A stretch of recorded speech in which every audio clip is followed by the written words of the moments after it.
ProjectHelpYouGrow.com. Hello, everybody. Welcome to my show, the Get Hired Faster Resume Formatting with Ira Bowman. I am excited to have you here. You know, it's funny, Mike, this is actually music that has been added by StreamYard. So we can use that all the time now, which is cool. Usually what I was doing before is I was going to YouTube and finding some stuff. YouTube free, music free, so I didn't have any copyright issues. Just full disclosure, that's how I do things. But now StreamYard has it added as part of the deal. So sweet. Yes, please review my resume. Guess what, Umer? You are going to be first. All right. Let me explain what I'm doing here. And by the way, if you hear me chewing in the background when I'm doing resume reviews, I keep eating. Fat guy, I gotta eat. It is what it is. So if you hear me crunching, munching, I apologize. I'm gonna try to do it when I have the screen share open so you don't have to watch me. But Umer, you're gonna be first. What am I doing here? Hi, June. Nice to see you. Hope things are doing well for you there, my friend. Here's what I'm doing on the show. This is not about, like, normally I'll teach people how to build a resume, how to write a resume, how to change a resume, and all that stuff. I decided I want to do a little bit more one-on-one work, but I thought, instead of doing it one-on-one, I could do it, so everybody can see. Two things. If you have me review your resume, maybe a recruiter or an employer is looking for somebody with your talents. I might call you. I don't know if that will happen or not. I can tell you that I have a lot of followers, and so that potential is there. But the other thing I was thinking is, I teach a lot of the same stuff over and over and over. So maybe if I help you with your resume, somebody will see it and go, oh, that's the idea. But for the people who are interested in having me do help, what am I going to talk about? How am I going to help? A couple things. We're going to look at formatting. Because whether you're using a CV or a resume, the formatting makes a difference for the ATS. Now, there isn't one single ATS program. So let's get that out in the open right now. There's tens of thousands of these things, but realistically, there's a few hundred that are pretty popular that people are using. What I did is I went through each of those and I kind of figured out, okay, these are the common things that universal, if you will, that if you set up your resume in these formats using these guidelines, you're going to get through, I believe, every single ATS. There might be some obscure one out there that's like an outlier thing, but for the most part, you will be recognized and accepted if you get a response immediately. Like you hit the apply button and you get a response like in the next 3 seconds or 30 seconds that says, I'm sorry, you were passing on you for whatever reason, fill in the blank, whatever they're going to say. You did one of two things wrong. You either answered a knockout question wrong or your formatting of your resume was wrong. And most likely they saw it as a blank submission, which it doesn't ever say that, but you have to kind of read between the lines. How could they possibly have scanned your resume and excluded you so fast? Well, because you submitted, even though you didn't, but in there, what they saw, you submitted a blank. And what is the number one cause of that? This is going to make some people like freak out here, but let me tell you what the number one thing is. PDFs. You don't necessarily want to lead with a PDF. Now, in the job description, the key to all this comes through, can I send you my resume? Umer, please send me a message with it and I'll pull it up. And yeah, so just send me on LinkedIn. Go to my profile, send me the direct message. That's how I will see it. Absolutely. Okay. While Umer's getting that over to me, here is the answer there. You always want to look at the job listing, the description, the post. What are they asking you for? Inside that, there's a lot of clues to success. It takes effort. I tell people you got to read the job description 5 times before you apply. 5 times. And people go, why so many times?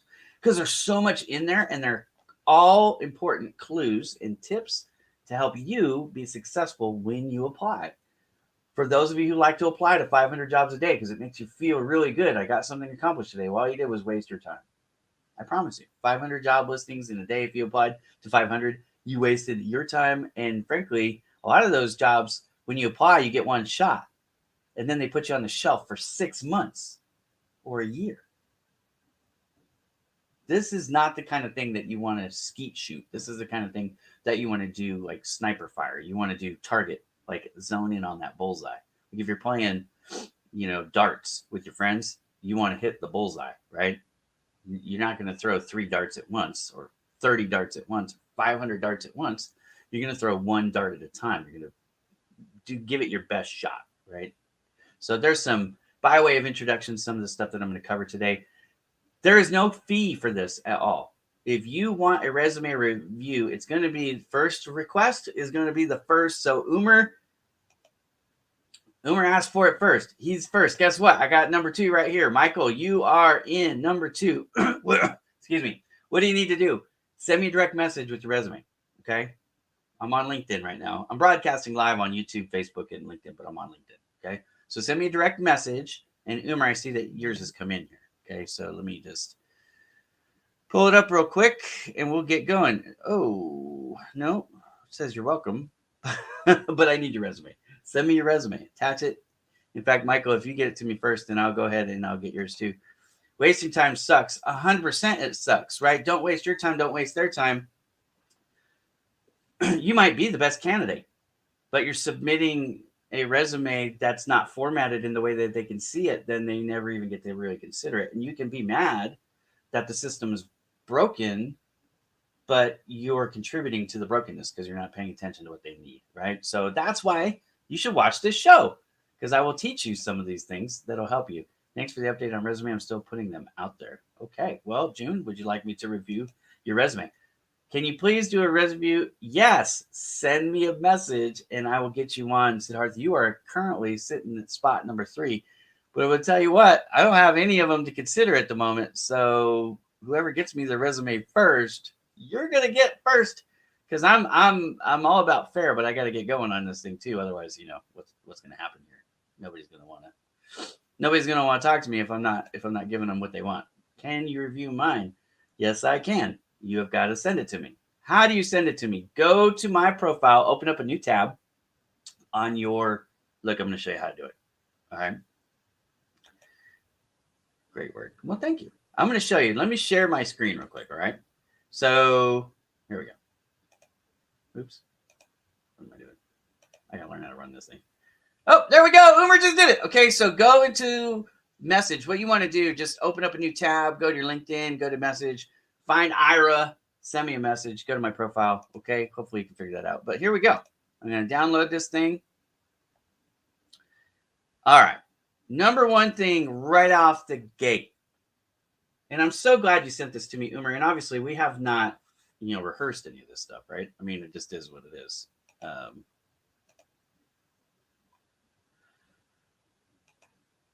got this weird message thing I'm trying to get rid of here. I don't know why it's on. I don't know. It's a StreamYard thing. Okay. Anyways, let me do this. I'm going to go to full screen and I'm going to get rid of this comment. Okay. Here's the deal. When you're making a resume in the year 2000, the thing that everybody wants to do, and when you learn how to do this in college or wherever you learned how to do it, and that's where I learned how to write a resume for real, was in college. Okay. They would tell you that you need to make it aesthetically pleasing. Okay. An aesthetically pleasing resume back in the year 2000 was what you really needed to focus on. Because a human being every single time was going to look at that resume and make a determination if you were a good candidate or not. Now, recruiters out there will tell you, and people in HR will tell you if they're being honest, that when resumes come in, they're going to get what we call a quick scan. And this is just natural. If you were in that position, you would do it too. You do a quick scan and you have 2 piles. You might have 3, but you always have at least 2. Potential? No. Right? So you're going to shuffle the deck as they come in. This one has potential. This one doesn't. Aesthetically pleasing ones back in the day used to help you get into that potential pile. But today, aesthetically pleasing is no longer important. In fact, it can hurt you. In this particular case, Umer, and I apologize if I'm not saying it right. I just assume that's the right way to say it. I can tell you without a doubt that every ATS system, almost every ATS system that I know of, will kick this back for a couple of reasons. I'm going to go through them real quick. Okay. First and foremost,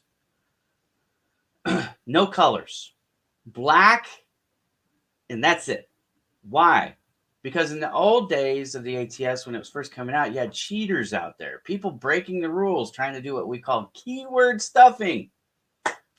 And keyword stuffing is when you basically used to try to put stuff on your resume, but you didn't let the people who were seeing it know it. So you would use like white font, you would make it really small, like size 2, and there's all these rules, okay? And I'll share with you what the rules are later in the show, so stick around. But I'm going to review your resume specifically, so that's why I'm addressing this right now.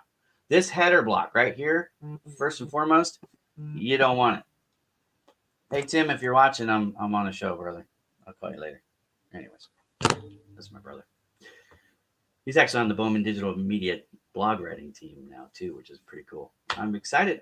It's fun to be able to hire not only my friends but my family. So anyways, Bowman Digital Media. If you're curious, we help people with marketing. Project Help You Grow. We're helping people with their resumes. That's why I'm doing this show. Okay, so get rid of this block section that you've got. Now, you do have to understand where you are geographically. So, if you happen to be in a place, and this is Dubai, just double check this information because this is true in the United States. I'm not 100% sure about this in Dubai, but I know in the ATS systems that they're using in the United States, they'll kick this out, okay? Because you have white ink and you have a blue background, that block font. Or I'm sorry, it's not even a font. It's just, like a highlighter, but it's a section. The ATS doesn't know what to do with it. And when I say the ATS, again, let me reiterate for all of you watching, there is not one universal applicant tracking system software out there. Okay. There's many different types. It's a type of software, like a CRM is not one program, right? Many of you are familiar with like HubSpot or Salesforce or whatever. Those are CRMs. Well, ATS, there's Talao and a bunch of others, right? And so again, what I'm telling you is this is the format, the accepted format for most ATS. No color, no no horizontal lines, nothing but black color font. So no ink. In this case, you've got white here, the Umar Farouk, right? Supervisor TransGuard, that whole section, this section right here is in white font. You got to get rid of this blue. You got to get rid of this color. The font type looks okay, right? Now, I will tell you that this is too close anyways, even if I'm a graphic designer, just by full disclosure. If you're doing this for aesthetic purposes, you would want to have a space here. You might have tried to cheat because you got to cram stuff in. No, you got extra room. So anyways, what you want to do, even if you were going to leave this alone, you need to add some space right here because that's too close. But I'm going to tell you something that might hurt your feelings. Get rid of all these icons. Get rid of these diamonds. Get rid of all of it. You don't need it. It's not helping you. In fact, it is hurting you because there are ATS programs, not all of them, but there's a lot of ATS programs that will not understand what this is. You guys have to understand what happens with an ATS is a little bit different than probably what you think happens with an ATS. The ATS design was designed to do a couple things all together. It was designed to help keep things organized. It was also designed to help eliminate bias in the hiring process, part of HR, good HR. And it was also, how do you make something as fair as possible? So this is the part that I want to talk about next. And this is what's applicable to your resume right here. Okay, so right here, we've got these diamonds and these icons. Now I can appreciate it aesthetically. And it might even, for a human being, make it easier to kind of follow, although I say it doesn't, but whatever. We can disagree on that. But here's the main problem. The AI, the artificial intelligence, doesn't know what this is. Where do you put this? When you're breaking down your resume and rebuilding it into a common format that the people on the other end of the ATS, when they open up your file, are not actually looking at the document that you submitted. They're looking at the data in a standardized format. And this is the part where most of you miss with the ATS, is everybody who uses an ATS, well, not everybody. See, this is what I hate about generalities because it's not true. Most ATS programs will break down, that will pull your resume apart into its core ingredients, and it'll reformat your resume into a standardized version. So when they open up the 30 resumes that they're actually going to look at, they're all in the same format. Name here, titles there, work history, school, objective statement, all that stuff. It's all going to be in there, but it's going to be in a standardized format. So when you think about it that way and you go, okay, well, not everybody's going to have this icon stuff. So where do I put that? And now it can totally throw it off. You can get rejected because it put this in the skills section instead of this. You understand what I'm saying? You want to make this as easy as possible for the AI to understand. And you have done a good job with this right here. Skills section, work history. I love the titles. They are generic. And that's really what you need. Some of you have gotten too creative, and we'll get to that when I'm sure I'm going to get one. I always do. People have had fun wordsmithing. They want to make it, more interesting, or, show their creativity off. This is not the place to do that, right? Make sure your headings are standardized headings so that the ATS robots know where to put your information. All right. Now, you need to get rid of all these dots because you don't want to have, and you don't really, but this is kind of creating the illusion of columns and rows.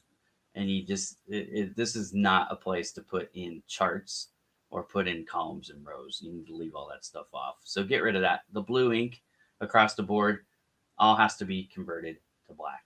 Okay. So secondary school diploma. Yeah, that's okay. I mean, the format and everything that you've got on here looks pretty darn good. Okay, let's read this real quick because this is the other thing. Some of you guys are making a mistake, but I think you've done a good job here. So let's just read it out loud real quick.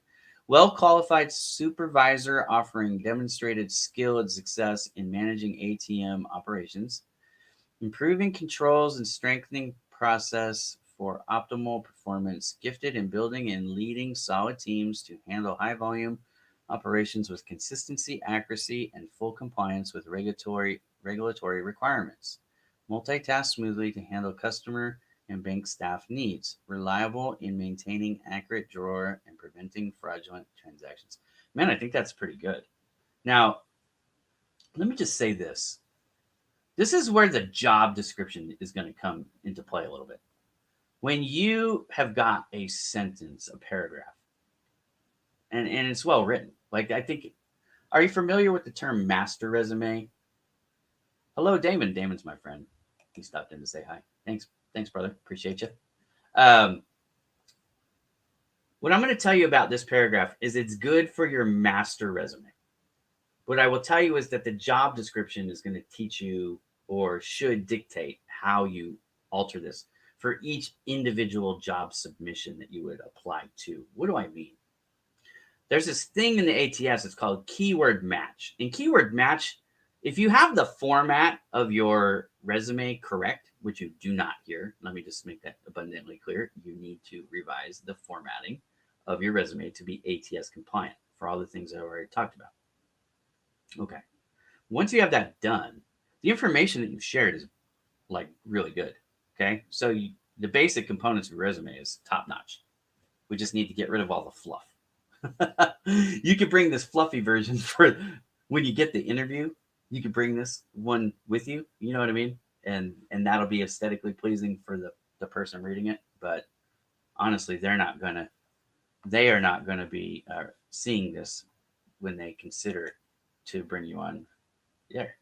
Buddies saying hi to buddies. Love it. Okay. So bring this version with you. But here's what I want to tell you. Inside the job description, they're going to use specific words and terms. Now, some of them might be similar to what you've used here, but not the exact word. And that is exactly what you need to identify and you need to augment. There is a tool. I love this tool. I'm going to bring it up and show it to you. It's called Jobscan.co. Optimize your resume to get more interviews. This is the part that people don't understand.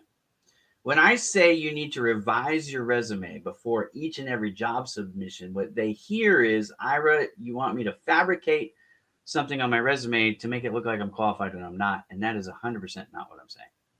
Let me be crystal clear here. I'm looking, wait, I'm even going to, you know what I mean? I got to do it. Let me look you in the eye. Okay. You see me? Never lie. Never, ever be dishonest. Okay. That is not professional. You don't want your reputation. You have integrity. Always tell the truth. When I tell you need to revise your resume, here's what I actually am saying. The computer AI systems out there, they're not as smart as people think they are. Artificial intelligence is still pales in comparison to the intelligence of a human being. Do you understand what a simile is? What something? Okay, so like if I say, I was about to say, if I say sales, what do you think of? And a lot of you probably would say crook, but that's not what I mean, even though we could debate that might be true. All right, here's what I mean. There's more than one way to say the same thing, right? So let's do it this way. In your resume, let's just go back to your resume for a second, because this is about you, not me. All right, so hang on a second. All right. Here in this, you've got the word ATM. Now I know what ATM is, and especially I know what ATM is because it's in the context of your resume, and you're talking about banking. So I totally get it. But in the job search description, in the job listing itself, it might not have used the word ATM as an acronym. It might have spelled it out. Automatic teller machine. Right? You put ATM, and in your mind, you go, okay, I keyword match here. But in the computer's mind, you do not keyword match because ATM is not the same as automatic teller machine. Transaction machine. I don't even know. Anyways, I'm not in the banking industry. Can you tell? Here's the other thing. You put ATM with no periods, all capital letters. They might have put A period, T period, M period. Why would they do that? I don't know, but they might have. And if they did, and you submit this, you don't keyword match. So when you're going through your resume before you submit it to that particular job description, you can take your master resume, revise those words, and increase your keyword match. Now, this one right here, I love this program. It's really cool. It does a ton, and you can try it 5 times for free.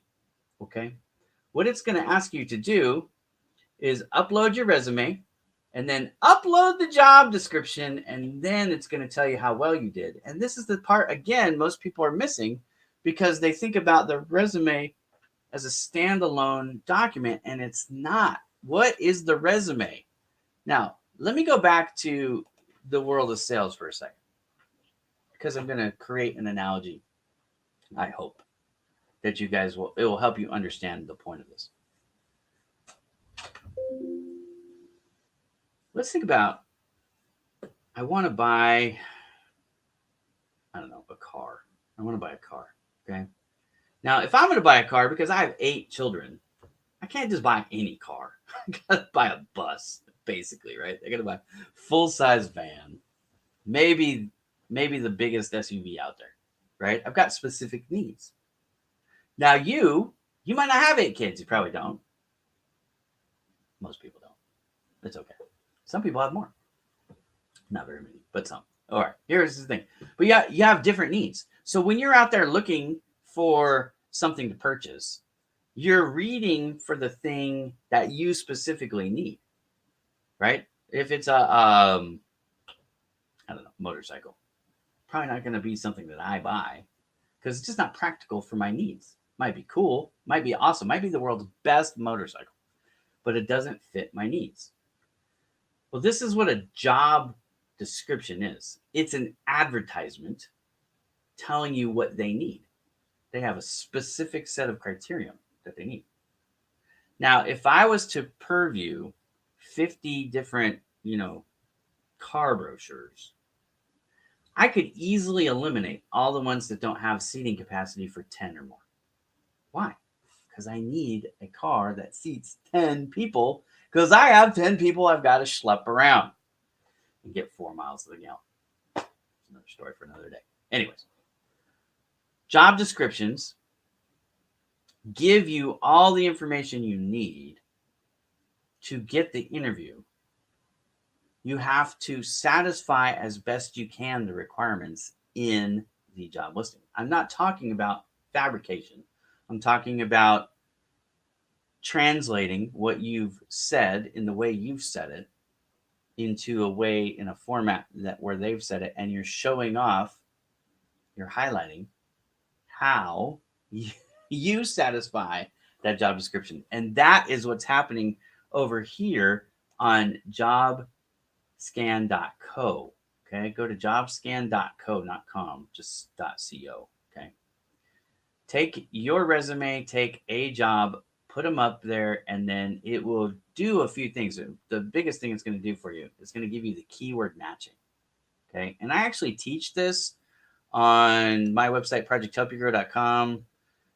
Let me pull up the article right here.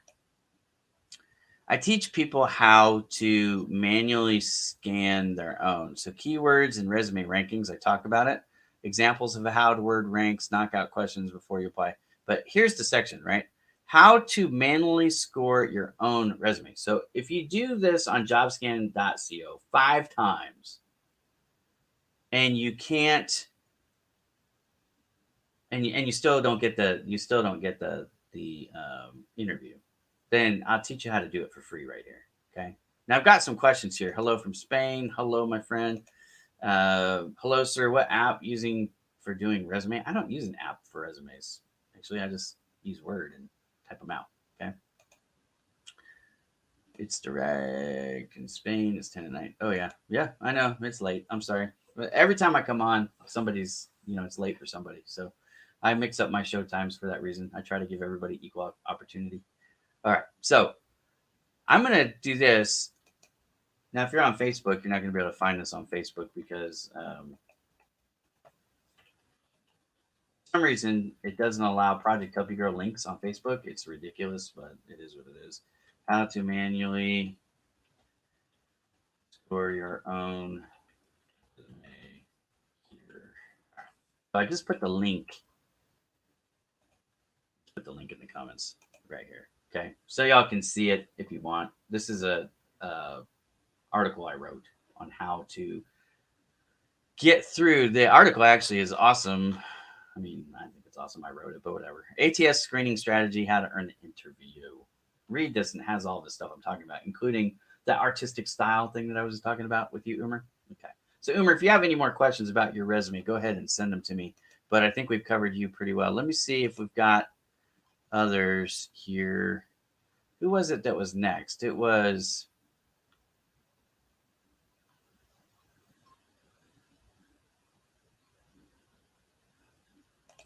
Michael.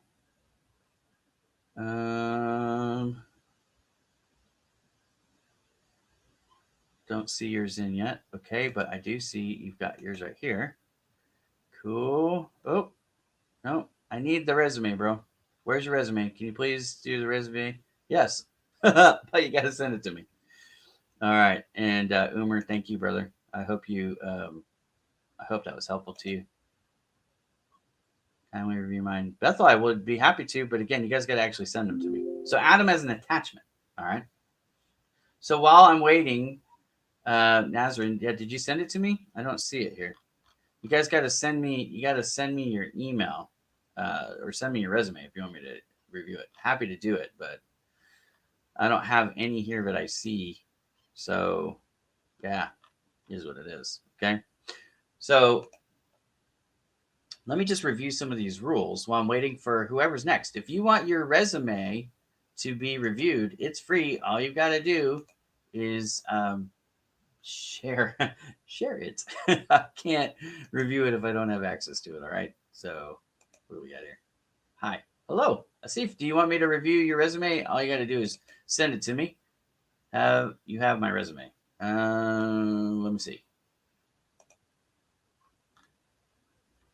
Oh, I do. All right. Asif, you're next. Here we go. So download it and Hang on. It's opening on the other screen. All right, let's get into this.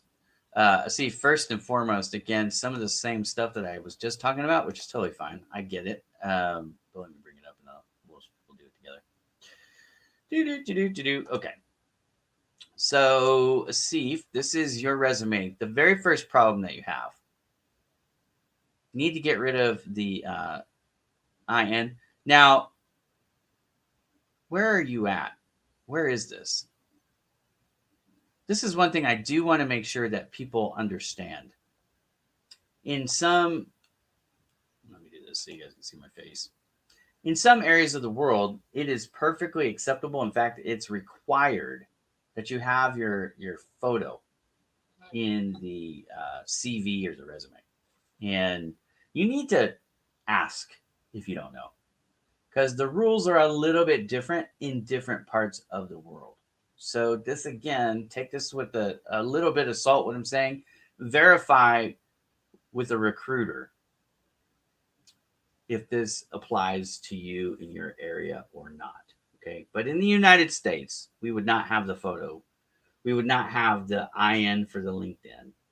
And the rest of the stuff I'm going to tell you is universally true as far as I know. Again, confirm it with a recruiter that you trust.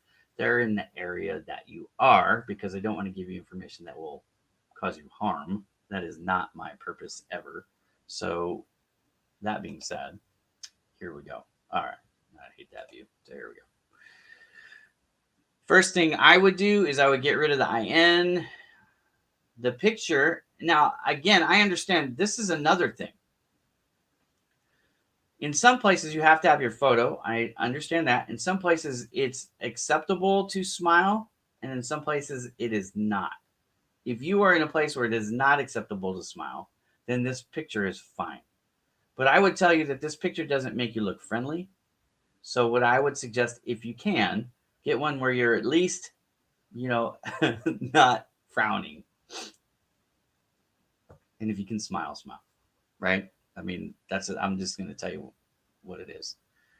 The other thing that you want to do right here is you want to remove this hyperlink. There's two reasons why you want to remove this hyperlink. You want to remove the hyperlink because A, it's a blue font, not a black font.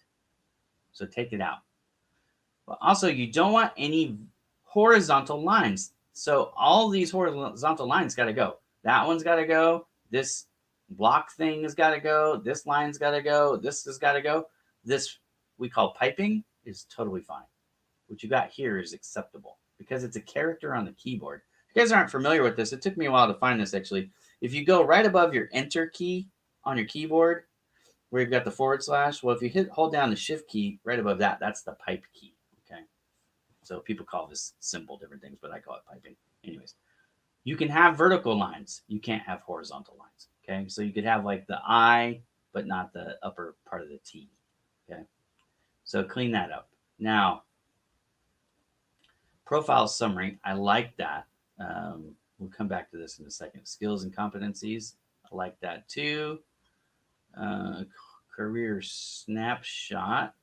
That's different, but okay. Let me keep going here. Employment profile. So this is like the deeper history.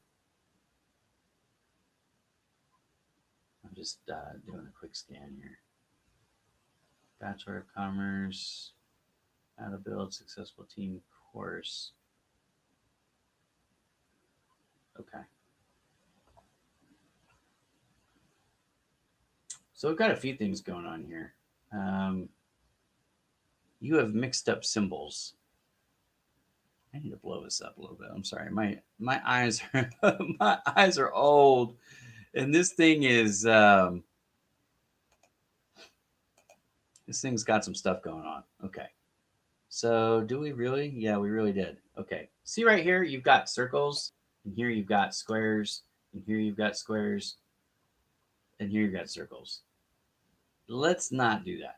Let's have one symbol for everything. Okay. Just one.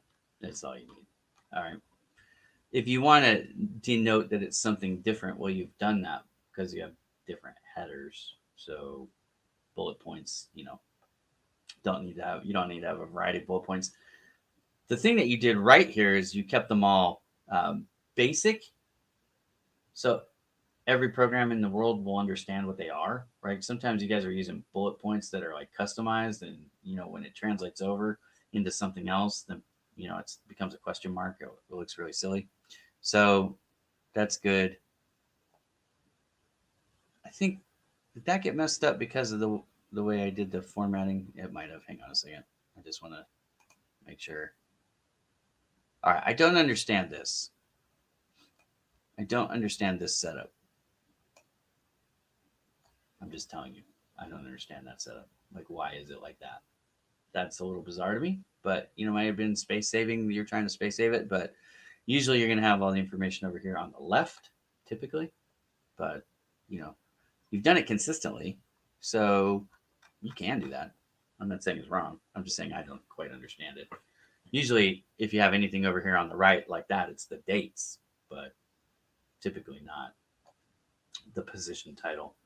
Again, I understand that you're trying to keep it to 2 pages, so that might be why you did that there. Not 100% sure, but oh, I'm sorry. That's a bummer because I would do your review there. So but I can't if you can't send it to me. I don't have anything to review. All right, so let's look at this a little bit closer now.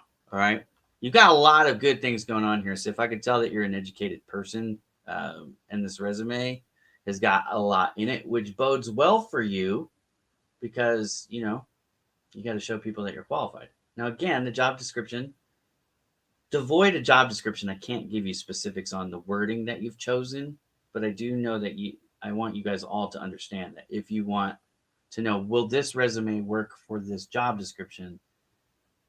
That answer is going to depend on the job description. You understand what I'm saying? Because the keyword match has to be an exact match, not a close match, not a simile, not they mean the same thing or they're close, or everybody in my industry will understand what that means because the AI is not in your industry.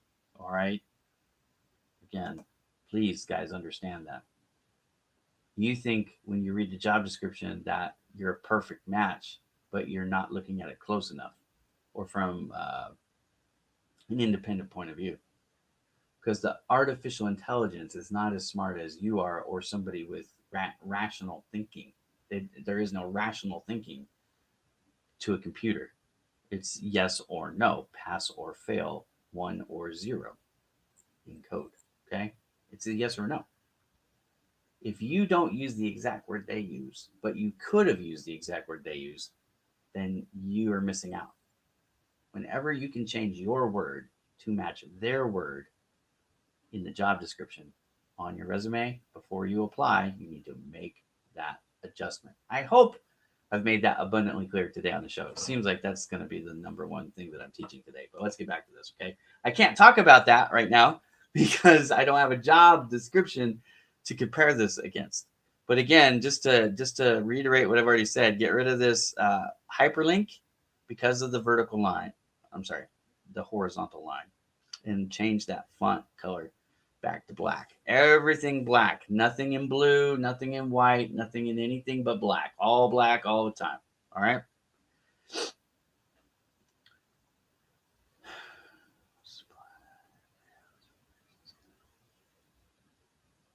So I actually kind of like this. You're being redundant here, but I really like this because it's almost like you're trying to set up a one-size-fits-all resume.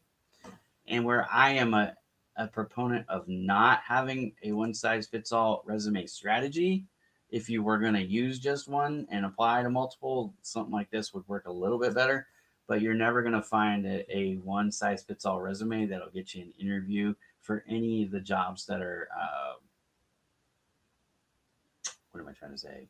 Lower level, right? As you go up the ladder into like the management, upper management, right before C-suite, because at C-suite levels, you're gonna want a headhunter, recruiter type of a person working for you on your behalf, because most of those jobs aren't advertised anyways. But if I'm looking for an upper level, like director of ops or something like that, yeah, maybe a one size fits all resume will work okay because the number of applicants, frankly, will be lower. But the closer you get to an entry level position, the more precise this needs to be. And that just is the way it is. Okay. Sounds crazy, but it's true because your competition volume is higher. That's what it all boils down to. All right. So reading this, I'm not sure why these are bold. I don't know if I like that. Did you get advice from somebody to bold these things? It's like I'm gonna tell you. I'm gonna tell you how I would read this if I was the. And this is, I shouldn't even say this. This is just personal. It's just personal opinion. I would read that like you want to make sure I don't miss it, but I'm too stupid to understand that that's important. Just got to be careful with that. You don't want to offend people. Yeah, I wish I could. I'm maxed out. Do you guys know that there's a maximum? There's a limit on LinkedIn to how many people you can connect with. It's 30,000, and I've been at that limit for quite some time. But you can email me.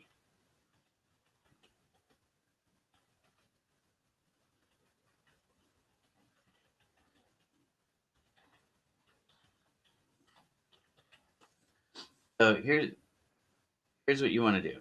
Email me your resume. info@projecthelpyougrow.com.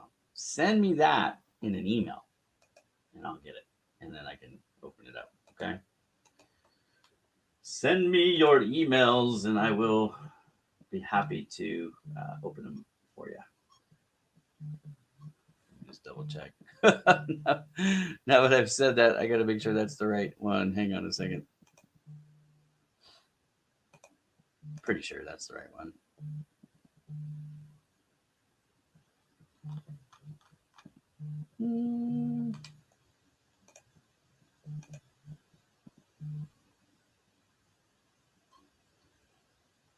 Yep.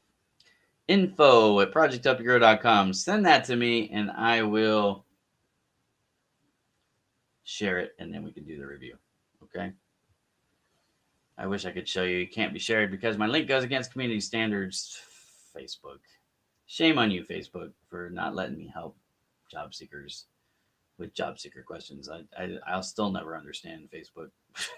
they let me have a community page, they let me have a business page, but they don't let me share the link on Facebook because I don't know. Facebook is stupid, I guess. Whatever. All right, back to nope, not that one. We did that one. Where were we at? Oh, it was a word doc. That's right. There we go. All right. So I wouldn't personally have these bolded. I would unbold them. I'm not sure why you've bolded them. Somebody gave you advice, maybe, but I would not do it. I'm struggling a little bit with this and this because it seems like you're kind of double dipping here. But again, for keyword pickups, it's actually not bad because the more you match, the better your score. So I'm actually okay with it. The only thing I would change here is just get rid of this section line. Again, these headlines, these section headlines, denote a new section. You don't need lines, even without the ATS. You wouldn't need them. So if you don't need it, get it out. On your resume, it sounds silly, but less can be more because it's less confusing. It's more obvious. Like every word you use kind of minimizes all the other words. It dilutes it. So the less you have, the more powerful each word stands on its own, right? The more concentrated it is. So kind of keep that in mind when you're building your resumes. You don't need to reuse the same word over and over and over again. Now, I understand if it's in the job description and you're trying to keyword match, you can only use the same words that they're using. But you got it, right? Career snapshot. Again, this is like I'm not smart enough to just be able to go down here. You know what I mean? So I personally don't like this idea. I will tell you where I use this, and I use it in a completely different way. I was taught this by my friend Kirsty Bonner before she passed away. Okay. When you have experience over 10 years, this is something that, again, that Kirsty taught me. When you're fighting ageism, which any of you over 40 are fighting ageism, whether you realize it or not. Okay. What she told me and what she taught me was you can have your work experience broken into two sections. The current work experience, which would be the 10 years of stuff on the top. You'll put all the details and you're going to put the dates. And then you're going to have another section underneath that called previous work experience. And that's where you're going to put everything that's 10 years old or older. And you're not going to put all the same details. You're going to strip out most of the job description stuff, but you're going to have the work title, or I'm sorry, the company title first, then the work title, what you did, and the location where you did it. And that's it. And that helps to eliminate, or we don't want to show people that we're old. We don't want them to not interview us because we're old. Like if you have stuff on your resume that's from like 1985, you're probably having trouble getting an interview. And so what I'm telling you is I would not have this section. Where is it? Yeah, I would not have this what you call career snapshot. I would take this whole thing out. Now, again, in your region, if this is normal, then by all means leave it in. But here in the USA, I would take it out. If I was going to have something like this, it would actually go at the bottom, right here, between education and this, and only if, like this right here, is a perfect example. So 2014 is not 10 years ago, right? It's getting closer. It's 8 years ago. But 1992, that's a long time ago. 1992 is 30. Yeah, that's 30 years. So you're showing everybody who's trying to hire you, Asif, that you have been a professional for 30 years. So you might not be getting interviewed because of this guy right here. 1992. That tells me a long time ago. And then you've got right here 1996, where you get your bachelor's degree. So, that begs the question, did you get your bachelor's degree, after you didn't graduate right out of high school? But anyways, it begs the question, how old are you? And you might not be getting that interview if they make some faulty assumptions. Maybe, you started working for that company when you were a teenager. That was like your first job. And you weren't this supervisor person the whole time, right? You didn't probably start out as a supervisor. In fact, you say it right here, admin. So I'm a little bit confused here. You've laid it out a little bit, but I don't quite get it. But anyways, the date, you might want to, if you were following Kirsty Bonner's advice and the advice that I have adopted and used myself, that's what we would suggest, that you would pull that off and put that down in the new section called previous work experience and get rid of this. She wouldn't have gone for this either, just so you know. So there you go. There's some advice from Ira and Kirsty Bonner. And then right here, this Bachelor's Commerce University, Pakistan, she would tell you, and I would tell you, to take the date off. It doesn't really matter. The date there is not helping you. It doesn't serve any purpose other than to show people that you're not, 25 anymore. You know what I mean? They want 20 years of experience, but they don't want to hire a 45-year-old. Doesn't make sense, but it's true. So there you go. At least in the United States. Again, you're going to have to take all this with a grain of salt because I don't live where you live. And what is normal and what is expected is different in every part of the world. I completely get that. Okay. So anyways, there's some advice for you. I hope that was helpful. Universally get rid of the horizontal lines for sure. Make sure that you change those bullet points so that they are universal. So you've got the dots and the squares. Pick one, stick with one, and then consider taking out that career snapshot section, and then also consider removing the dates for anything from the 90s. Everything else looks okay. Because, like you've got in that Mahmoud Salih Abar position, you've got 1992 in there, you've got 1997 in there.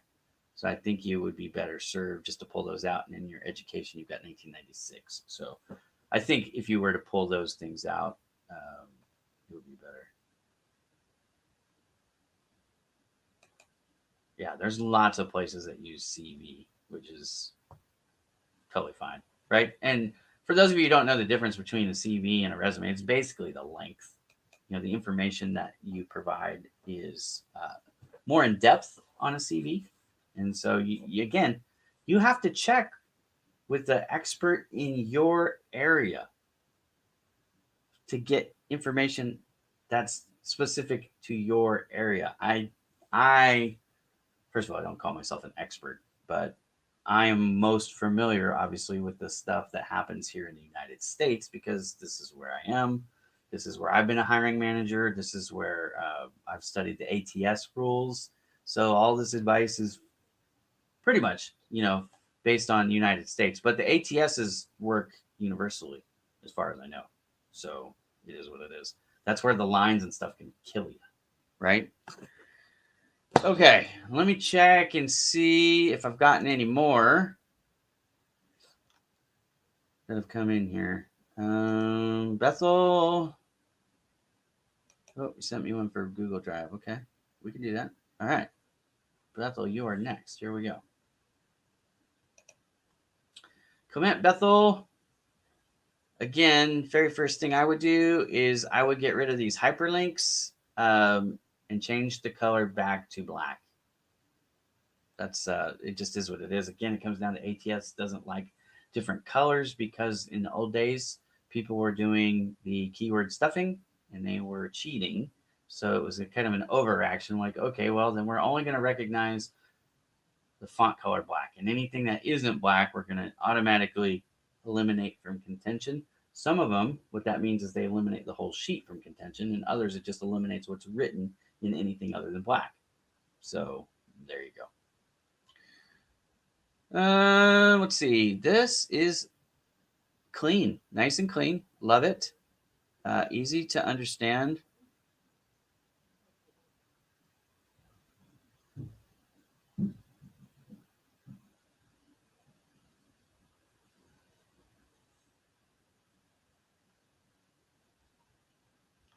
Brother, this is 100% ATS compliant. The only thing that is not is your LinkedIn link and your email link. But other than that, bravo. Like you've done a good job. So it's clean, it's easy to read, it's all black. There's no fancy graphics. It's not aesthetically pleasing as far as like fancy graphics, but it is 100% ATS compliant. Other than these hyperlinks, that's the only thing that's throwing you off. And honestly, I think that most ATS systems that are in use, this actually wouldn't even be a problem. It's not 100% ATS compliant. That's why I pointed out. But the only thing that I could tell you to do after just considering this just a little bit more is, so maybe in Nigeria they're called referees. In the United States we call them references. But I think I would actually take this off. And hobbies is another one of those things. Again, Bethel, talk to a local recruiter and ask them about this, because this is my thought here. The hobby itself is something that is good to talk about in the interview when you get the interview. But unless the hobby is directly applicable to the job description itself, I don't know that it helps you get the interview. Do you know what I'm saying? Like that space could be used for something else. So I would take referees, and again, double check and make sure that's not supposed to be references. Take that off. I just got a compliment. Well, hey, thank you. Thank you very much, Kristen. I appreciate that. This is what I do at Project Help You Grow. I started Project Help You Grow back in 2018, and I've been doing my best to help job seekers, with their job search strategy since then. So I appreciate the compliment. Okay, back to you, Bethel. I would consider maybe taking these off. It doesn't hurt you, I don't think, at all, because you've got room. But what I'm wondering is what else you could put in here, maybe. Like if you were gonna, like the space, you only got so much space. And again, it's super clean. Love it. Like phenomenal. Love the big font on the name, makes it nice and clear. Yeah, I mean, good job. Very, very well done. I don't usually see them like this. Usually I see a bunch of problems. And so, anyways, you've done a good job. Very good job. I'm going to check my messages and see if I've got anyone else because Bethel, you didn't even need my help, brother. You just, you got it.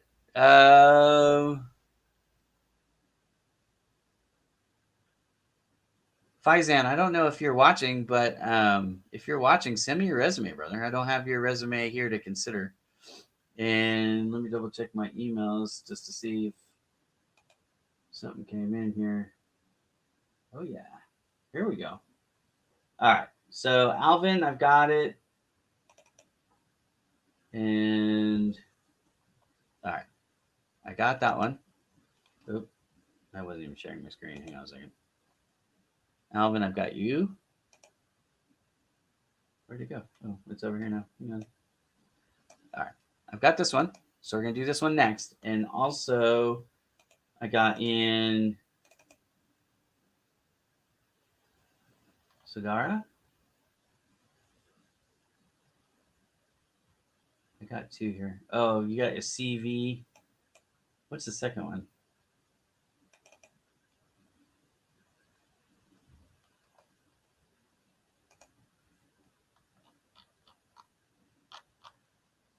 Hang on.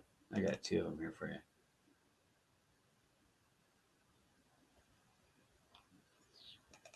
Why is it not opening? Here we go. All right. All right. So we're going to look at those and then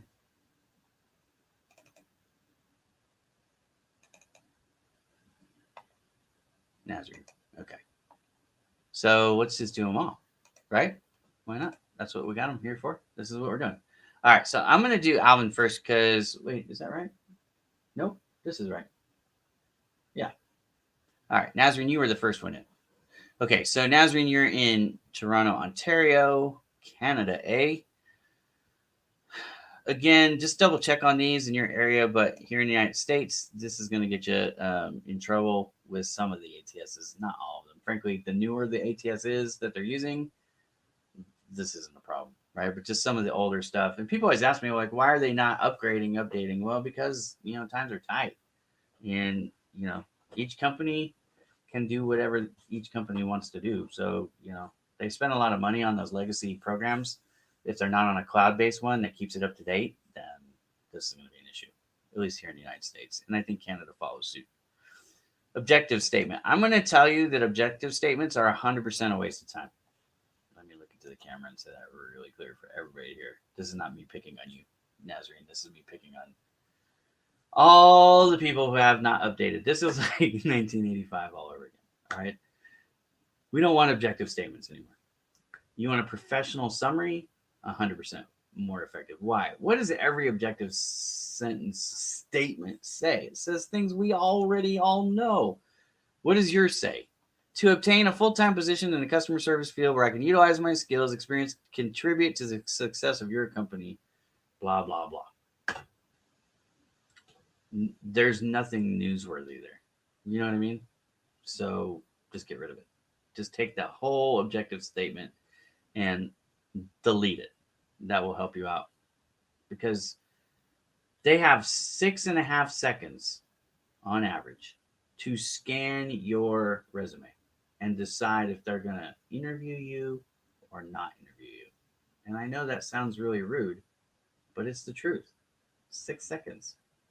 That's what the average first pass review of a resume is. Don't waste your time with superfluous stuff that isn't going to help you get that interview. In fact, look at where this is. This objective statement not only says nothing that's going to help you, it's taking up the most prime real estate that you have on your resume. It's the very first thing other than your contact info, which I've never understood why the contact info has to go at the top, but that is universally where it goes, so don't move that. However, this right here, this is your opening salvo, and it sucks. Again, I don't mean any disrespect to you. You were taught to do this, I'm sure, just like I was taught to do this back in the 90s. But it's outdated. What should you do instead? You know what? I haven't done it yet, but I'm actually gonna find my resume real quick. I'm gonna open up my resume, and I want to just show you guys mine. Right? I'm gonna show you something that's a little bit, hopefully, better for you. Where the heck is my resume? I don't use it anymore, so bear with me for a second. I gotta find it. Oh, I know where it is. I use it so much, it's on my backup. It's not even on my computer, it's on my external hard drive. Right? All right, let's see. I think.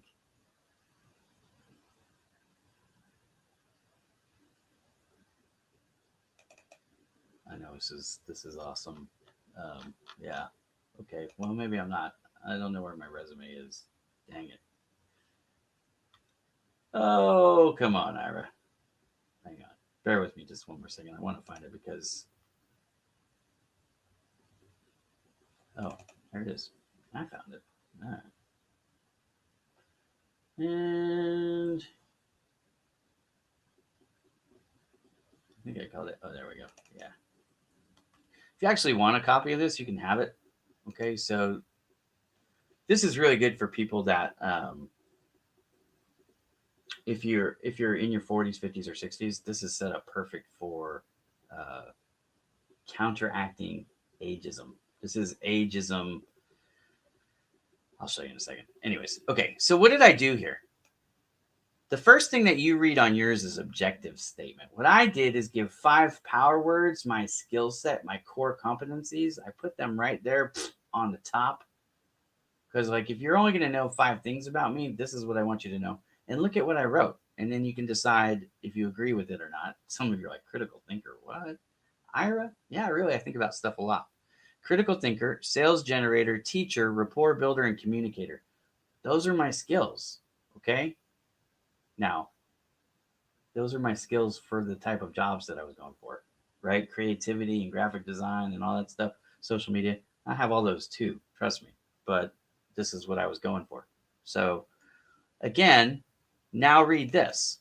This is a professional summary for Ira Bowman. BS level educated business administration print sales professional. Again, when I was going back for print jobs, that's where I did my career, right? With broad set of skills applicable across different vertical markets in both print hardware and print graphic sales, high level hunting and farming sales skills that help drive sales in good and bad economic climates. Proficient at selling high ticket items and substitute goods, talented written and verbal communicator, master level social media skills to help convey corporate and personal branding, creative and resourceful, sees big picture to resolve issues, consensus builder, avid reader, and driven to continuous improvement, systems based thinker, analytical and dynamic, self motivated team player, selfless and leads by example, loyal with a solid moral compass, will do the right thing even when no one is watching. That is who I am. Now, compare that to what you have here. Objective: to obtain a full time position in the customer service field where I can utilize my skills and experience to contribute to the success of your company. Who are you hiring?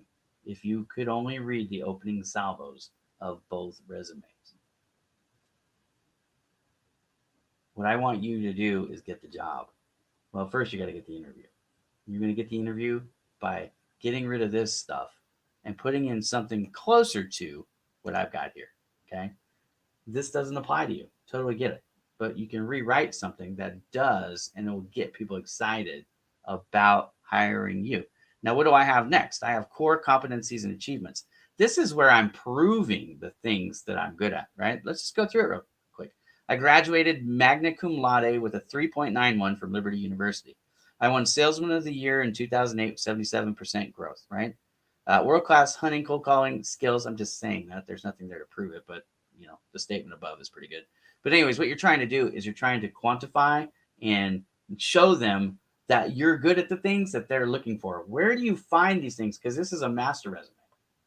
Where do you find these things that they're looking for? In the job description, right? Every job description is different. So what I would leave here and what I would extract from here for each job submission would vary, but depending on the job that they're actually. Can you get a copy of my resume? Yeah, do me a favor. Send me an email and ask me for that, because it's really hard to go through these comments because it gets so many of them. So send me an email. Where do you want to send that email to? Go ahead and send it to that info. Hang on a second. I'll pull it up. Send me the email here, info@ProjectHelpYouGrow.com. Okay. And request it, and I'll give it to anybody who wants it. It's free. You can have it. Okay. Happy to do it. All right. Now, let's go back and review yours because, again, I got a little bit off track. I'm teaching here, but I really think that needs to be redone. Now, let me just tell you this straight away. The formatting of your resume is really pretty good. But here is one thing that you need to get rid of. You need to get rid of these footers. No headers, no footers, ever, because of the ATS. So take out headers and footers. Just remove them, okay? It's 3 pages, bro. It's only 3 pages. They don't need you to tell them it's page 1 and page 2, page 3. They can figure it out. Which is funny, too, when you know about how the ATS works, because the way they're seeing it is not even the order you're putting it in anyways. But again, I digress. People don't know how the ATS works. That's why we're doing the show. All right, education. Holy moly. We need to pull this off. You don't need to pull this off, but you definitely did pull 1986 off. I was just kidding earlier when I said 1985 was calling, but now I understand. You really were taught how to do a resume in 1985, weren't you? Yes, you were. That's okay. I'm older than I used to be too, brother. I get it. But we need to pull that off. Why? Because there are people, and I don't know Canada's stance on this, but in the United States, it's illegal. Ageism is considered discrimination here.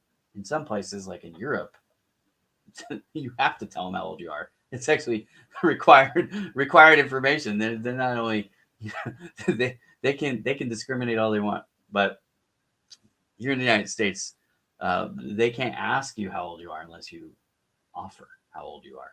Right? It's one of those things. So take that date off. It doesn't help you that you graduated in 1986. All they need to know is you graduated. Totally fine.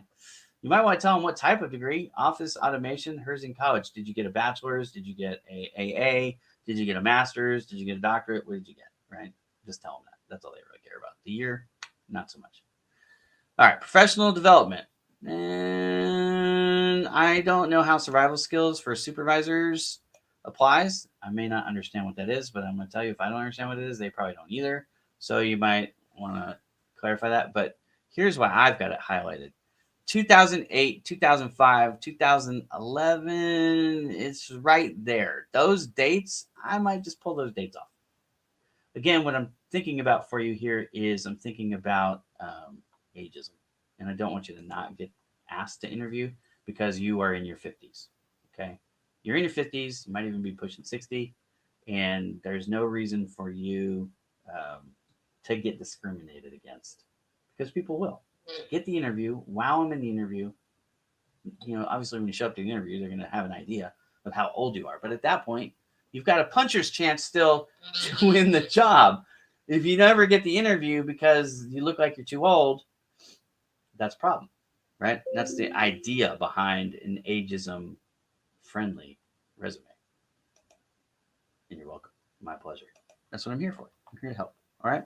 So on this one, the only thing I'm doing is I'm blowing up this objective statement. I think I made that crystal clear, so we're good there.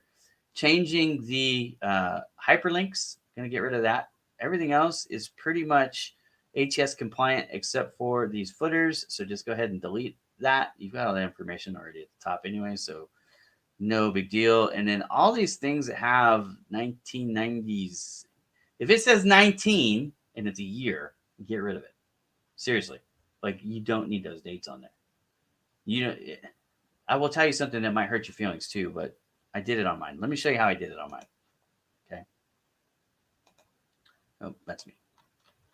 So this is the Kirsty Bonner School of Thought. This is not, Ira Bowman's creation. I'm going to give credit where credit is due. This is Kirsty Bonner, and I took it from her as she taught me a lot. This is one of the things that she taught me. All right, employment history, 10 years worth. Everything older than 10 years, we're going to put in a new category. Now look, I've got date. This is the formatting that I've got. The date, the company title, the job title, and the city, the location. Okay. So I worked for California Surveying and Drafting Supply, by the way, an awesome company.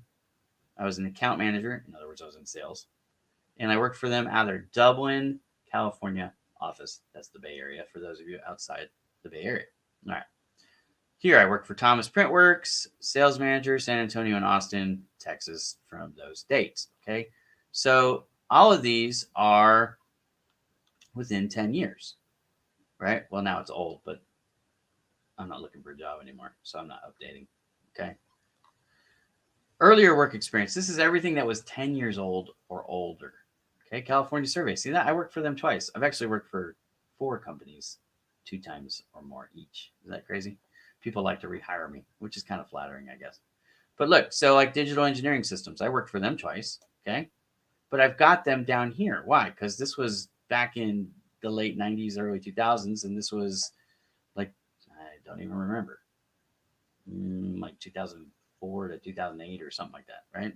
So anyways, South Point. Again, I've gotten here the company name. I've got the title. I've got the location. See, I actually worked for them twice. I worked the first time I worked for them. I started in that Dublin office, which actually at the time was in Livermore, but anyways, in Las Vegas. Okay. But here's the thing. No dates. Why? Why no dates, Ira? Because I don't want them to know I'm in my 40s. I don't want them to not to interview me because I'm old. Education. Now, I will tell you that I started college back in the 90s at San Jose State. I didn't graduate. I didn't get the bachelor's. I made it to a senior in college, but I started having babies. I got married and started having babies. And so I didn't graduate from San Jose State. So Kirsty's like, well, why do you have that on there then? You know what I mean? Like, you have a degree, so just show that. There you go. So on here, now, this is the last year, if I was doing this, this is the last year that I would have this date on there, right? I went to Liberty University for 18 months and finished my degree, okay? But I graduated with a Bachelor's of Science. Interdisciplinary Studies is officially what I graduated with, right? My GPA, 3.91, and my graduation date, right? Which was December 13th, 2013 is when I officially graduated. But anyways, who cares? There it is. So eventually I will pull the dates off if I was going to continue to apply for jobs, which I'm not. I'm happily employed at Bowman Digital Media, which I'm blessed to own. Okay. But that's what the reason why I'm showing you that is because, hang on, where did it go? There we go. You've got all these 1980s and 1990s, and you need to get rid of all those dates. So there you go. Okay. And Jeffrey C said, sorry it's so late. No problem, brother. We're still here. We're still rocking. We got a couple more in the pipe. Okay. So hopefully, Nazrin, I have given you some good information here to help you improve your resume and help you to get more interviews, because that's what this is all about, right? You improve your resume. It helps you get the interview. Okay. But summary of qualifications.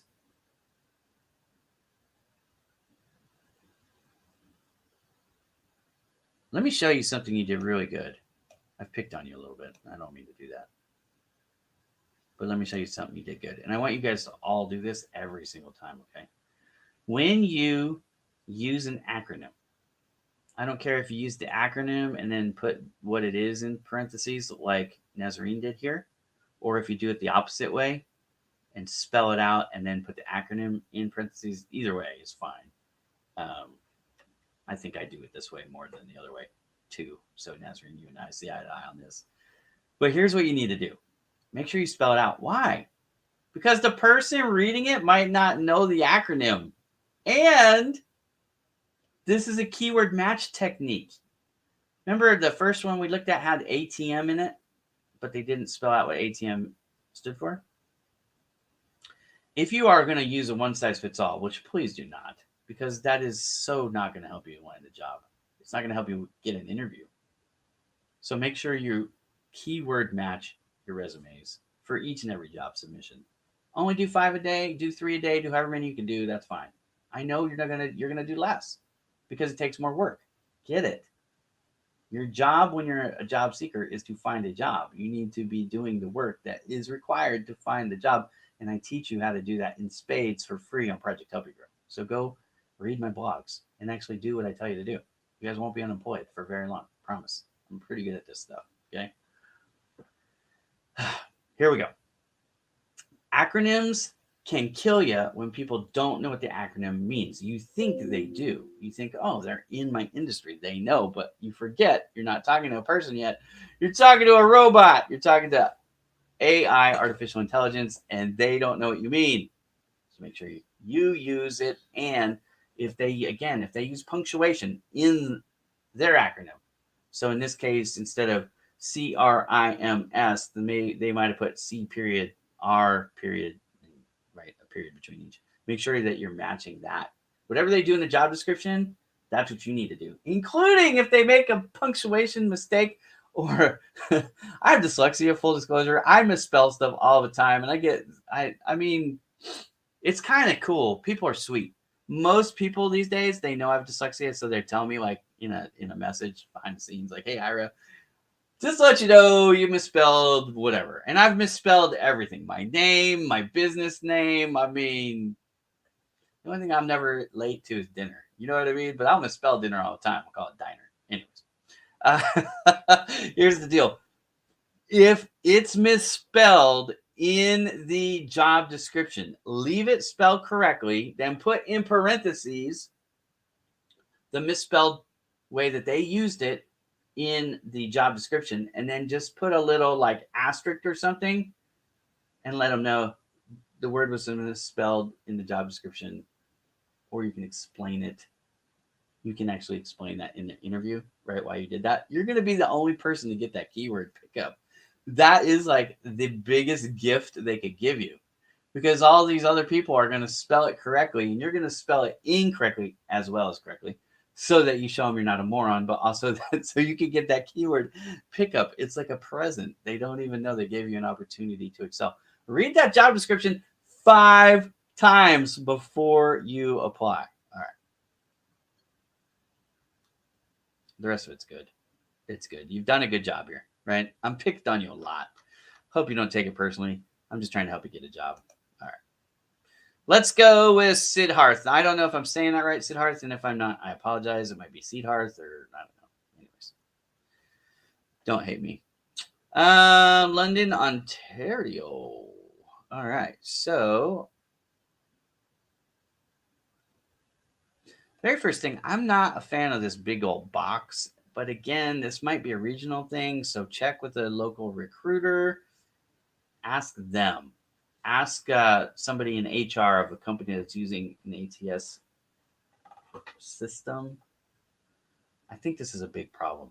Okay, I'm just looking at the formatting, and you've got several things going on here. First and foremost, actually, it's not first and foremost. First and foremost, these underlines for sure got to go. Again, you have made it very clear a brief overview is a section unto itself because you've got a title there, a heading. That's what headings do. In the English language, when you use a heading, that denotes a new section. So the underline becomes redundant. And in this case, with the ATS systems, it becomes problematic because there are too many ATS systems that don't know what to do with that underline. And it can kick you out as a faulty submission.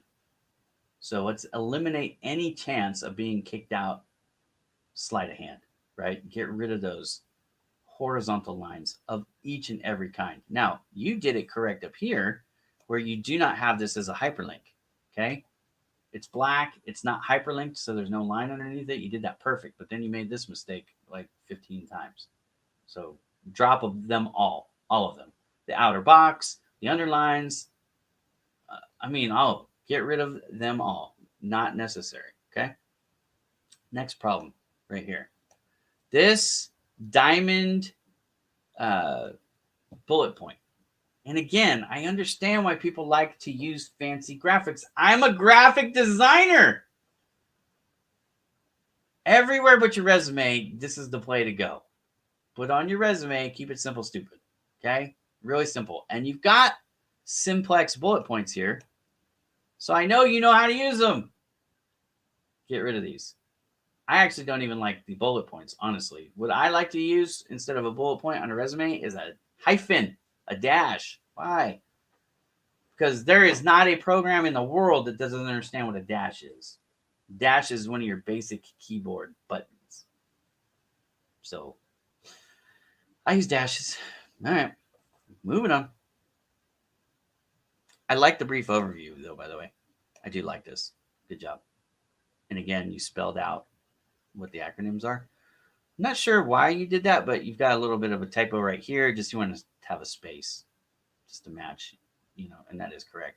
And here you've got B-E, which again, not sure why. You want to be consistent with your formatting, right? So consider updating those two things, but okay. Hands-on experience, production manager.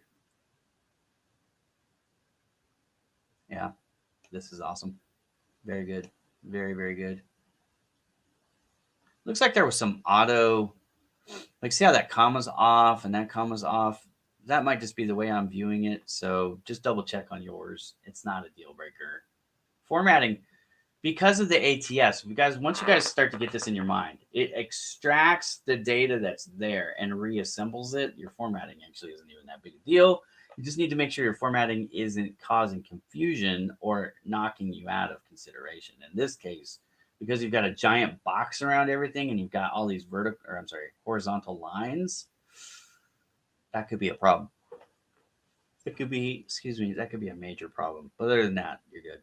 Okay, again, we've got one of these icon things that just needs to go away. The underline needs to go away. But the information is good.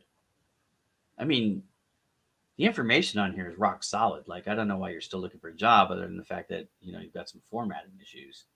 So that's probably, I would love if you can go in the comments to death and tell me, are you getting interviews with this? Like, if you applied to 10 jobs, how many jobs are calling you in for an interview? I'm just curious because the information on here is really solid. Like, you look like a solid candidate. I'm reading strengths now. Very good. Scholastics. That's not a term we use. I like this word. We would use education. Again, with this information, guys, what you want to use is the common vernacular of your region. So if scholastics is the way that it's expressed, then say that. But don't use fancy words. Like you've got work exposure down below. Again, is that the right terminology? It depends on the region. But find out what those are and use those. Academic projects, work exposure, these are words that I'm not familiar with as far as heading sections, right? We would call it work history. We would call it education. And frankly, academic projects, I think we would just call academic projects, but I don't know. Bachelor thesis. Oh, you're from India here. Okay. But you're living in Canada, right? So again, it doesn't matter what they do in India. It only matters what they do in Canada. Wherever you're applying for the job, that's the rules that you need to follow, just in case anybody's curious. So I'm going to tell you something again. This is pretty long. I know this is a CV, but this is still pretty darn long. Deputy manager position. Yeah.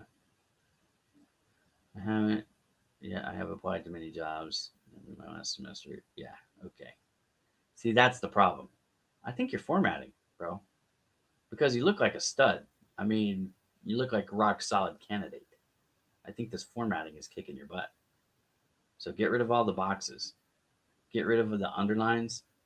Make the simple edits that I've suggested, and I'll bet you will find much better results like immediately. Okay. Make sure that you are doing the keyword matching. That's the only thing that also could potentially be grabbing you.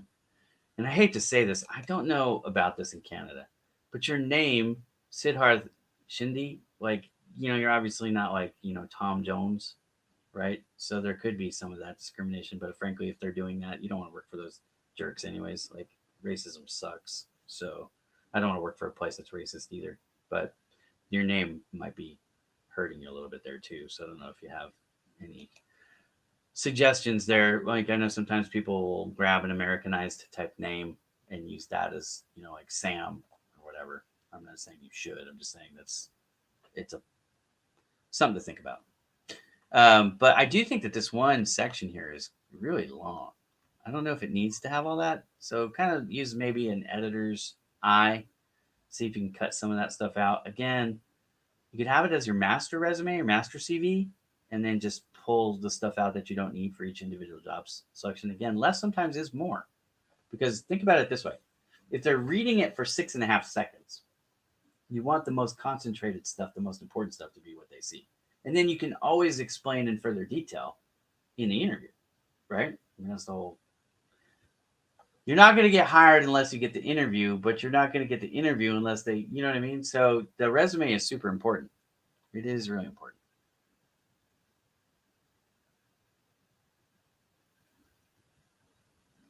I really want to hook you up with somebody in Canada, like an HR professional or a recruiter in Canada, because I see more India in this resume than I see Canada. And I think that just might be what's throwing you off here, right? Because like right here, even it's just the way that you're saying everything. Language is known. So here, we would say, languages. We wouldn't say language is known, like fluent in English, French, Hindi, whatever, right? So there's a couple things that I think about this, but there's biases out there, right? And the problem with the biases is this is not a bias. This is actually a genuine thing for everybody. It's not a bad thing. It's just the way it really works. There's this thing called company culture.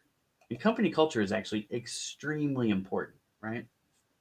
One of the reasons why people don't get sponsorships from companies as much as people would love to be sponsored, right? I mean, I meet a lot of people every day who say, Ira, I want help getting a job. You fill in the blank. Country, because there's people in the United States who want to go. There's people everywhere else who want to come. And there's people who want to go from India to Canada like you are. I mean, all kinds of stuff, right? Here's one thing, though, that is universally true. And that is there's a risk in bringing outside culture and bringing them into your culture, your work culture, because how is this new person going to fit in? Not only with, the day-to-day stuff, but, like stuff for prayer, like Muslims like to pray all the time. There's like set times throughout the day. And so I know some companies have catered to that. Other companies will never cater to that. And so like if you're Muslim and you want to work for a company, you got to think about all these things beyond religion. Just think about like culture, like the food and the attitudes, the jokes, all that stuff. I'm not saying it's necessarily, good or bad. I'm just saying it is what it is. It is a consideration. Like when I bring in anybody, their temperance, their skill sets, their moods, their maybe health needs. I mean, everything plays a role into how they're going to fit in, their work ethic, right? How they're going to fit in to the company culture. I think if you are a foreigner in an outside land, and you know this better than I do, people are going to they're going to have stereotypes about you. You don't want to necessarily play into those stereotypes. And you don't want people to be even thinking like, I don't know, I like the qualifications, but I'm not sure how they're going to fit.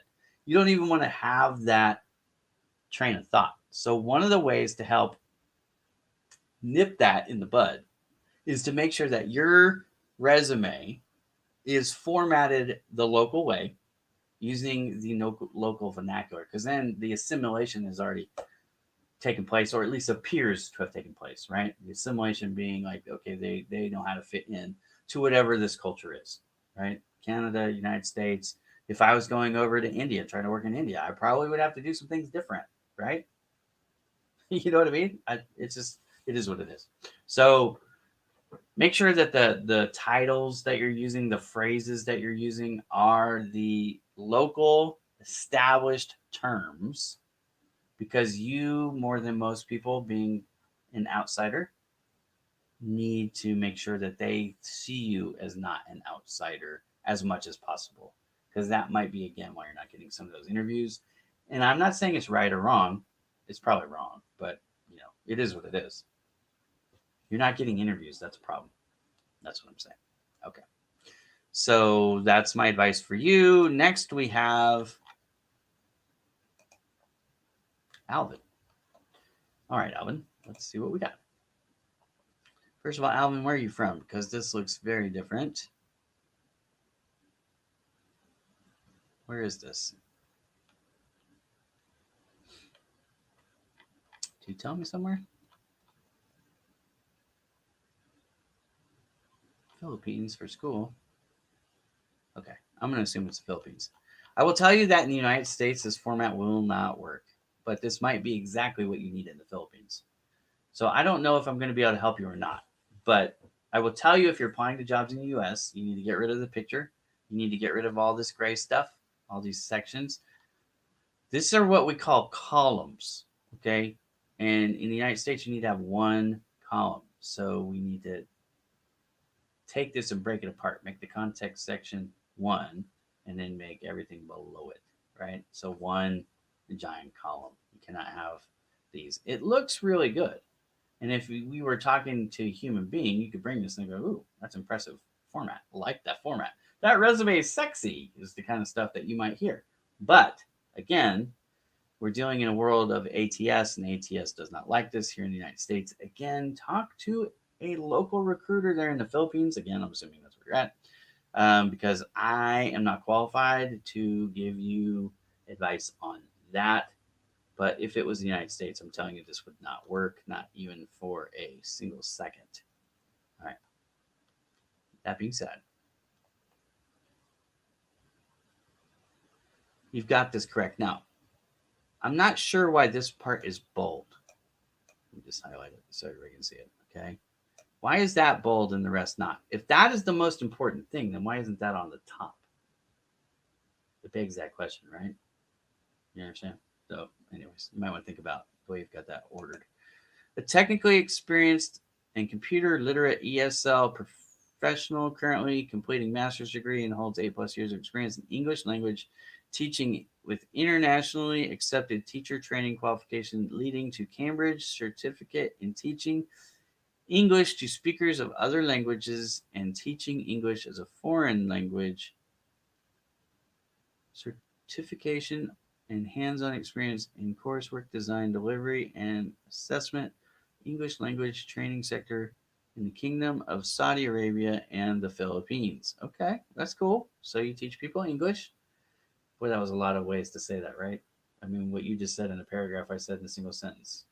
You might want to consider that you've got a little bit of a redundancy going on there. All right. ESL teacher. Okay, so we're approving what we set up top. Good with that. See, this formatting right here works fine in every ATS program. It's just the fact that you've got it stacked next to this, and this is a different color, and you've got horizontal lines, and you've got stuff other than black. Got it. Yep, I see that. Cool. Okay. So what you need to do, you're looking for work in the UAE. Are you familiar with my friend Sohib? You know Sohib, right? I want you to reach out to Sohib. Hang on a second. We'll pull up Sohib just so everybody knows who I'm talking about.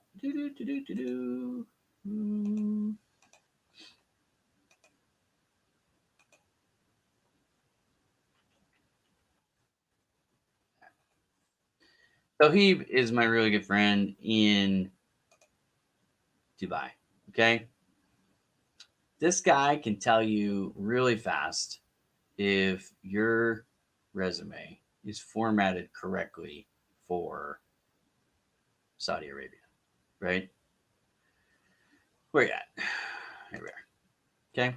So reach out to Sohib if you don't know him. And if you need an introduction, I can introduce you because he's my friend. Okay. Reach out to him, send him this, and just ask him, hey, Does this format work? He'll be able to tell you. Ask him specifically for the ATS. And I know that things are done a little bit differently over there. So, again, check with the local recruiter, guys, because the local recruiter is going to steer you hopefully in the right direction. I can tell you about the ATS 100%, but I don't know every. I don't. I don't know everything, even in the United States. I don't know everything about anything, but I could tell you in general what works with the ATS, and I could tell you in general what works with sales, right? And resumes. A lot of people don't consider sales, but it 100% is. But you have to understand that to get a human being to see it these days, it really does have to filter through an ATS system in most cases. Where in the United States where will you find ATS? And we're going to wrap this show up because I've been on for an hour and a half now and I'm getting tired. So just two more thoughts before we leave. And I will do this again, by the way. This is going to become like a frequent thing. I'm going to do resume formatting with Ira Bowman all the time. All right. I don't know exactly how many times, but it's going to be a show. So here's the thing. Think about this. Where are you more likely to hit an ATS system, and where are you more likely to not run into the ATS? You're going to run into the ATS more frequently with any large companies, right? If they are publicly traded companies, almost 100% guarantee you're going to have an ATS.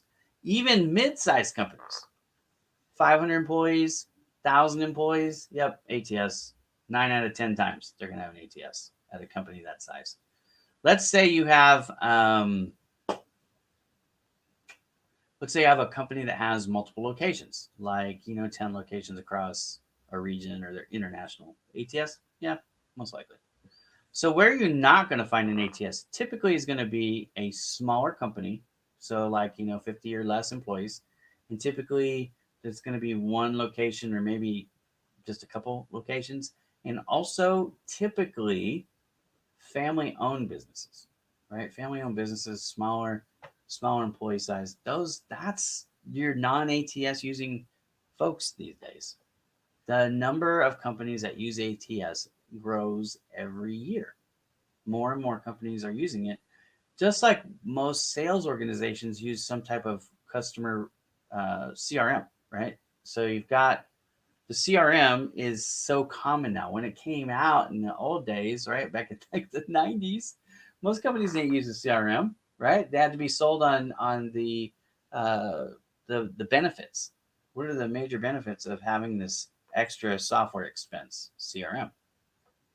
And now, I mean, even companies like Bowman Digital Media, I don't even have full-time staff. I have 15 people that work for me now. 15, which I never knew that I was going to have 15 people working for me. That's really awesome.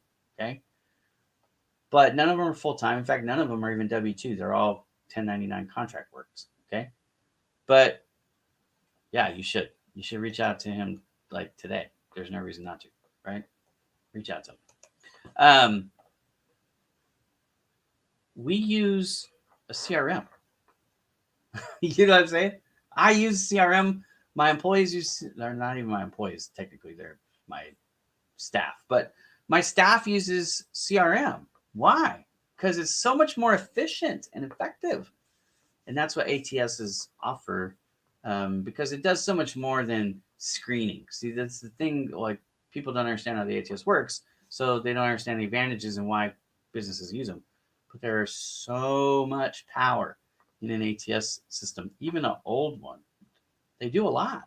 They track from the moment the job description is created to the time the new hire is onboarded, and everything in between. And they do that for every single job. I mean, it's incredible. Anyways, all right. My name is Ira Bowman. I hope this has been a help for you. As you can see, scrolling the bottom of the screen here, free job search assistance at ProjectHelpYouGrow.com. If you're not familiar with me and what even gives me the audacity to do this show, I run Project Help You Grow. And Project Help You Grow, established in 2018, is sole purpose is to bring job seekers together with recruiters and employers. We do it for free. It is a global initiative. It works everywhere.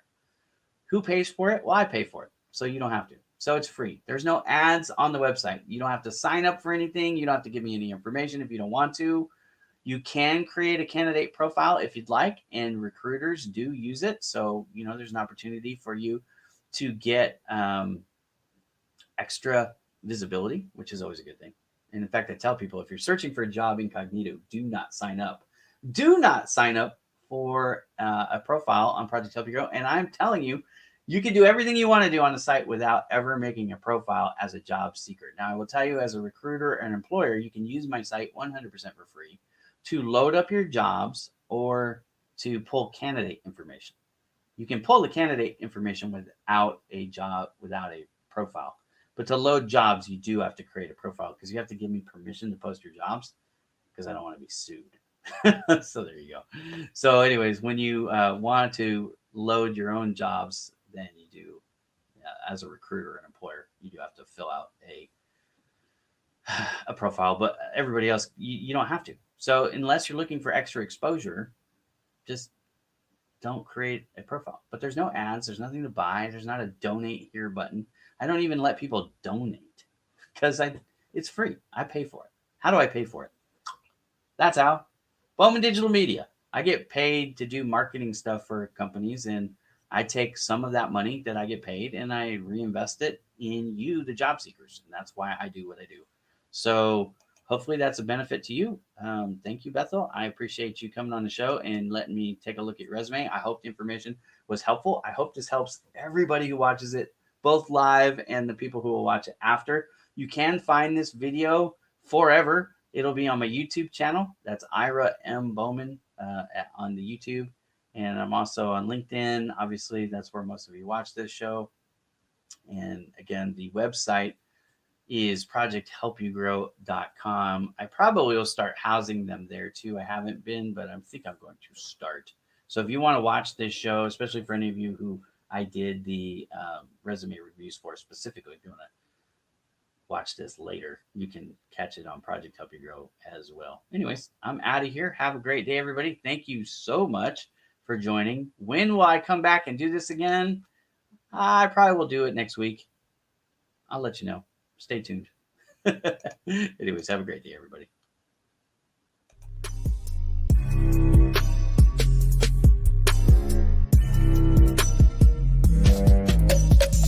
BowmanDigitalMedia.com